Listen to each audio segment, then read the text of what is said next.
Okay, we need to send an action potential between the sending neuron and the receiving neuron. So to do that, we have to be able to jump the synapse right here because neurons can never touch each other.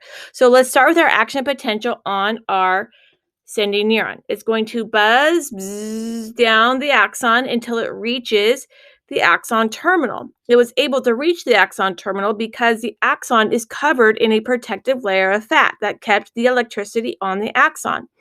Once in the axon terminal, it activates these vesicles, which are carriers for neurotransmitter, and it activates them, causing them to release their neurotransmitter into the synapse. Once a neurotransmitter is in the synapse, it attaches to receptors on dendrites of the receiving neuron.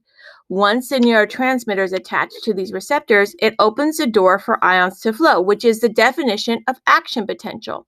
So now the ion door is open, the ions and the action potential can flow down the next axon of the receiving neuron till it reaches the desired destination in the body. Once the neurotransmitter has unlocked the gates of the receiving neuron, it can do one of three things.